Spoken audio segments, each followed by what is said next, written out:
The old wrought iron gates groaned shut behind my beat-up sedan, a sound like a dying sigh. I watched them click into place, sealing me in.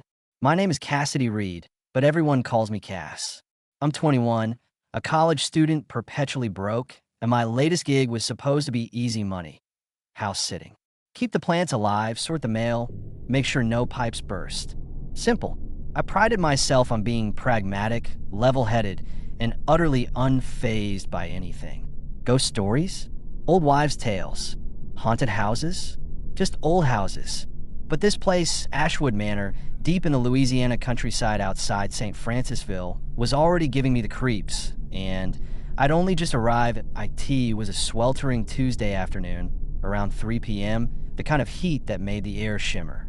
The manor loomed, a grand, decaying antebellum structure, its white paint peeling like sunburnt skin, its columns stained with age. Moss hung heavy from ancient live oaks, swaying like spectral curtains. The silence was profound, broken only by the buzzing of cicadas and the distant croak of a bullfrog from the bayou. I pulled my small suitcase from the trunk, the humid air already clinging to my skin. The gig itself had come through a friend, Mark, who worked part-time at a high-end concierge service in Baton Rouge. I was complaining about my perpetually empty wallet one evening over cheap pizza. Dude, I'm drowning in student loans. I need a job that doesn't involve flipping burgers or explaining why the Wi-Fi isn't working. Mark, ever the networker, had just grinned. Funny you should mention it.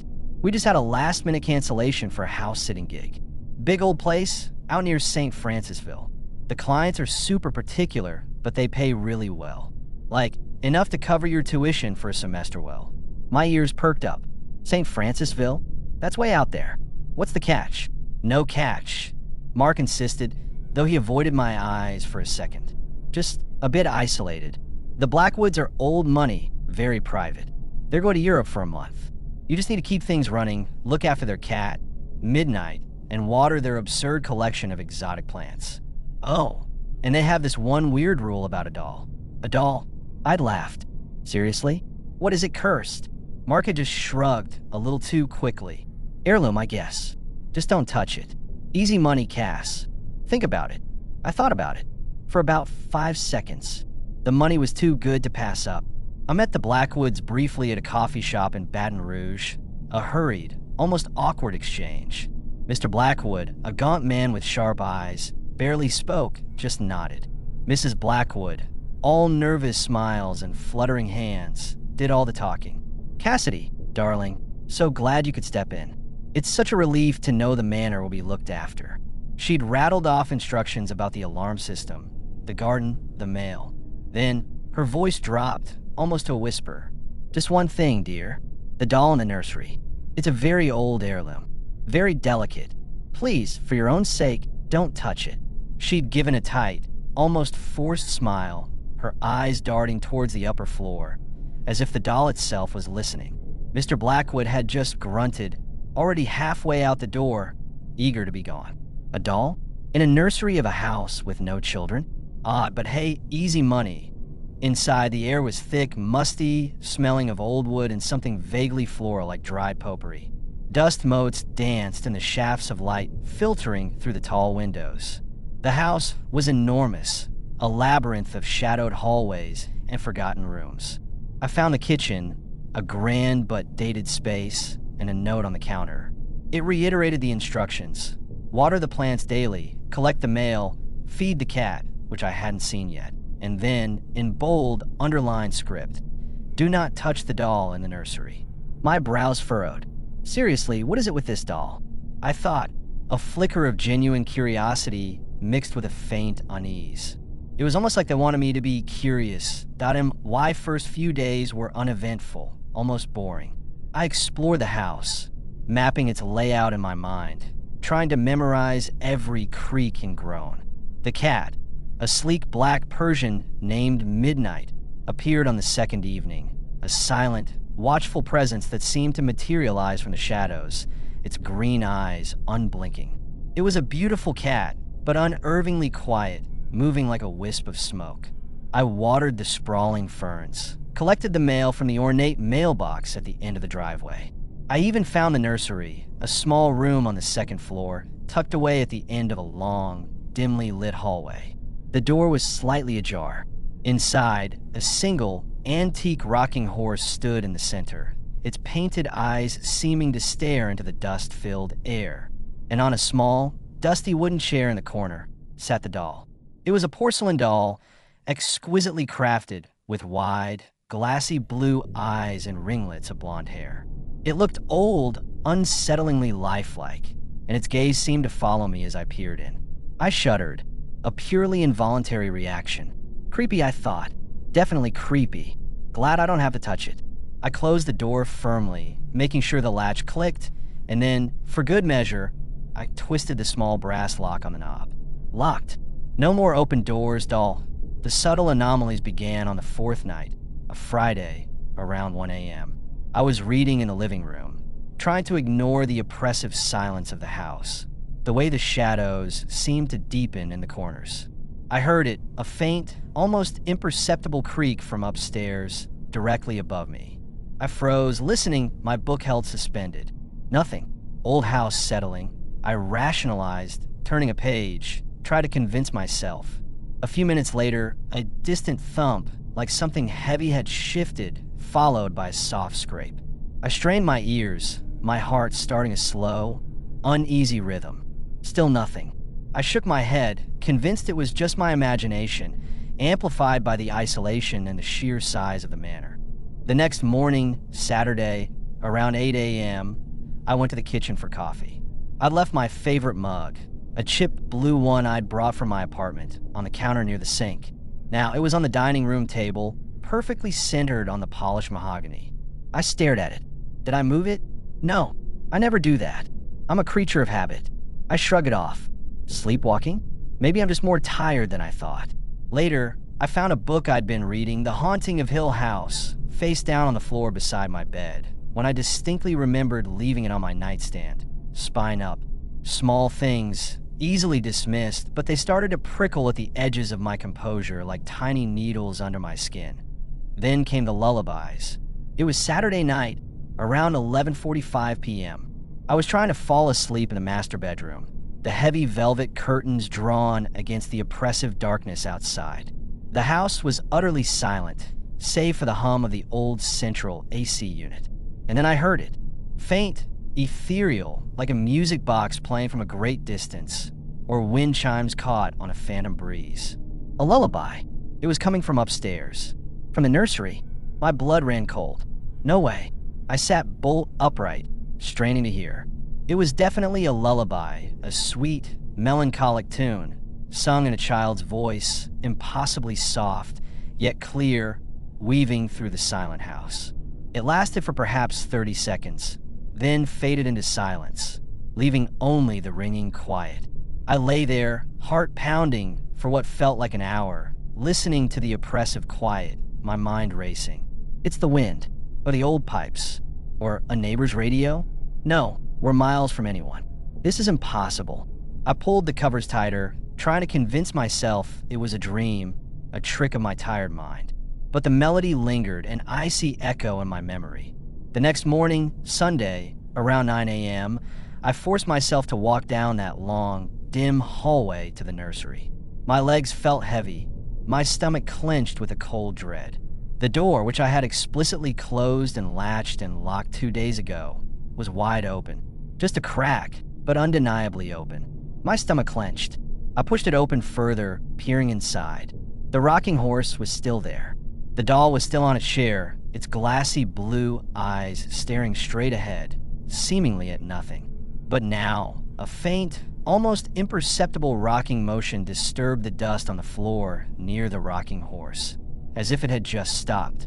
I backed away slowly, my skin crawling, and slammed the door shut, twisting the small brass lock, then testing it twice. The click echoed loudly in the silent hall. Locked. It's locked now. It has to be. That evening, I called my friend, Sarah, back in Austin. It was 7 p.m. Hey, Cass. How's the high life? Rolling in cash yet? She chirped, her voice bright and normal, a stark contrast to my growing paranoia. Yeah, about that. I said, trying to keep my voice light, but I could hear the tremor in it. This house is weird. Stuff keeps happening. Like really weird. I told her about the mug, the book, the lullaby, the open nursery door, the rocking horse. Sarah laughed, a sound that grated on my nerves. Dude, it's an old house. They creak. Things move. You're just spooking yourself. Probably a draft opening the door. And the lullaby? Maybe some old wind chimes, or a neighbor's kid playing music. Sarah, we're in the middle of nowhere. No neighbors for miles. This place is isolated. And the doll. I hesitated, unable to shake the image of its unblinking eyes. It's just unsettling. And it's locked. Don't touch the doll, right? She teased, her voice still light. Maybe it's a voodoo doll, and the owners are trying to mess with you. Or maybe the cat's just a mischievous little demon. She laughed again, but her words, even in jest, sent a fresh wave of unease through me. Look, just get some sleep. You're probably just overtired and watching too many horror movies. I ended the call, feeling more isolated than ever. She didn't believe me. No one would. The glitches escalated. I was watching TV in the living room on Monday evening around 9 p.m., trying to distract myself. Suddenly, the screen flickered, not like a bad connection, but like a corrupted file. For a split second, the image on the screen was replaced by a distorted reflection of the room I was in, but subtly wrong. The shadows were too deep, twisting into impossible shapes. I saw fleeting glimpses of elongated figures moving in the periphery, just at the edge of the screen, their forms indistinct, like blurs in an old photograph. Then it snapped back to the sitcom I was watching, the canned laughter jarringly loud.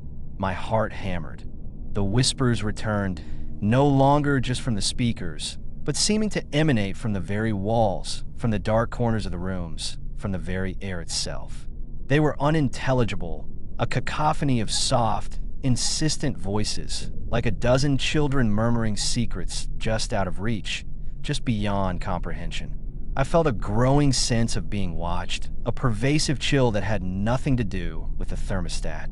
I started to check every room, every closet, every dark space, convinced I wasn't alone. My meticulous, pragmatic nature was crumbling under the weight of the inexplicable. The physical manifestations became undeniable, a cruel, taunting game. I'd lock the front door at night, double-checking the deadbolt, even jamming a chair under the knob. In the morning, around 7 a.m., I'd find it unlocked, sometimes even slightly ajar, the chair pushed aside. My personal items, things I knew I'd left in specific places, would be moved subtly but undeniably. My toothbrush on the wrong side of the sink. My phone on the floor beside my bed, when I'd left it on the nightstand. My keys, which I always put on the hook by the door, would be on the kitchen counter. It felt like a deliberate, taunting game, a constant violation of my space. One terrifying afternoon, around 4 p.m., I was walking down the grand staircase, its banisters smooth and cold beneath my hand. The house was utterly silent, save for the distant hum of the AC. I saw it, a fleeting shadow, tall and thin, dart across the landing above me, just at the edge of my peripheral vision. It wasn't my shadow, or Midnight's, who was usually curled up asleep somewhere. It was too fast, too dark, too wrong. It moved with an unnatural fluidity. I spun around, my heart leaping into my throat, but there was nothing. Just the empty, silent hallway, the dust motes dancing in the fading light. My breath hitched. They're here, the residents, and they're not gone. My dreams became a terrifying nightly descent, a descent into a family's twisted reality. I saw fragmented visions of a family, a stern-faced man with cold eyes, a pale woman with a haunted expression, and a small child with wide, blue eyes, just like the dolls. They moved through the house, their faces distorted, their movements jerky and unnatural, like old flickering film footage. They would stare at me, their eyes filled with a cold, possessive anger. Intruder, the woman's voice would whisper, echoing the lullaby.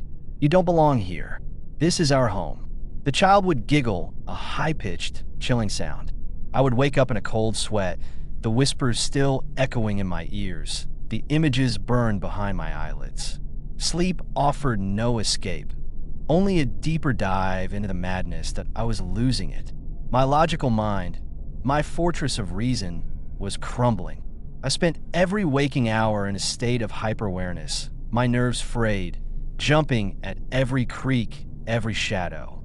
I tried to call the Blackwoods again, desperate for an explanation, for a way out, but their numbers went straight to voicemail, a polite, automated voice informing me they were unavailable.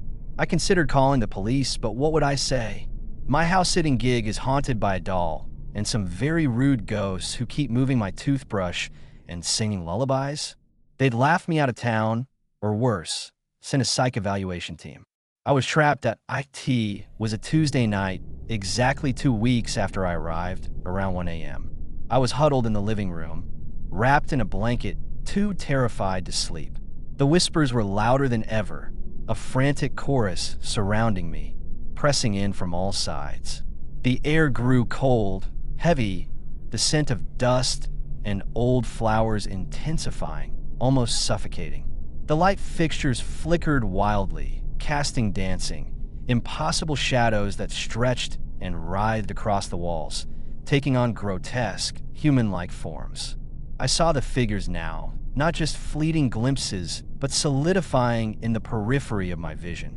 A tall, dark shape by the doorway, a pale, flowing form by the fireplace. And then, from upstairs, the lullaby began again. Louder this time, clearer, sung by multiple voices, a chilling chorus of children, their innocent melody twisted into something sinister. Suddenly, the nursery door, which I had triple-locked that morning, slammed open with a resounding crack. The sound echoed through the house, shaking the very foundations. The lullaby swelled, filling the house, no longer faint, but vibrant, terrifyingly present, vibrating in my bones. I heard the distinct click-clack of the rocking horse, moving on its own, its rhythm unervingly steady. And then a small, soft thump from the top of the stairs, followed by a slow, deliberate slide down the wooden steps, each sound echoing in the cavernous silence. My blood ran cold. I knew what it was. The doll. It was coming that I scrambled to my feet, my heart a frantic drum against my ribs, my breath catching in my throat. I had to get out. Now.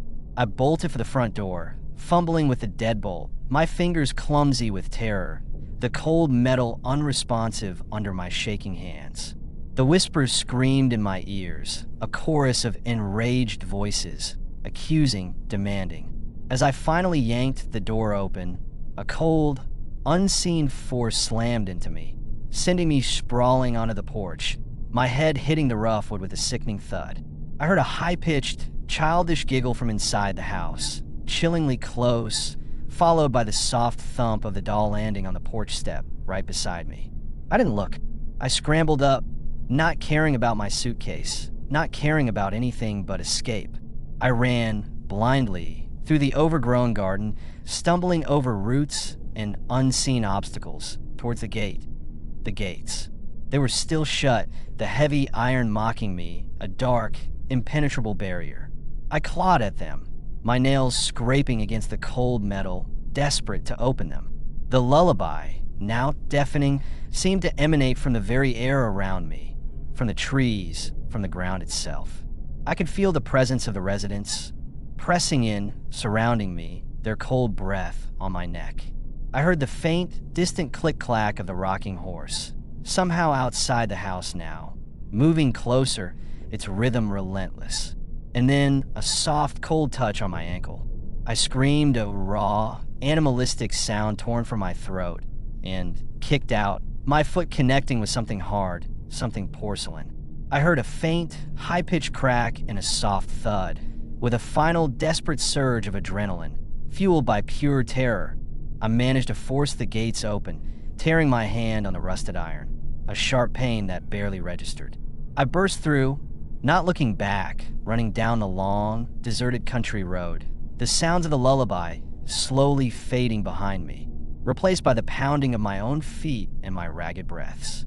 I ran until my lungs burned, until I collapsed by the side of the road, miles from the manor, shaking uncontrollably. The image of those glassy blue eyes burned into my mind. I never went back. I called the Blackwoods from a payphone in a gas station the next morning, my voice trembling as I mumbled something about a family emergency and needing to leave immediately. They sounded annoyed, but didn't press, merely asking if the cat had been fed. I never mentioned the doll, the lullabies, the shadows. Who would believe me? My life returned to a new normal, but it was irrevocably altered. I still work at my part-time job, trying to save for tuition, but my perspective is permanently scarred. The world no longer feels solid, predictable. I see the fragile veneer of reality, the thinness of the veil. I still catch lingering flickers in my peripheral vision, faint echoes of shadows, especially in moments of stress or low light.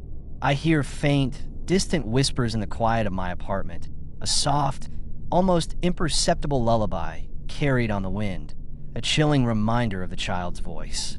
I'm haunted, but also strangely aware. I know what lies beneath the surface of the mundane. And sometimes late at night, when the city is quiet, I swear I can hear a faint, distant click-clack of a rocking horse, a sound that reminds me that the residents of Ashwood Manor never truly left, and they know where I live.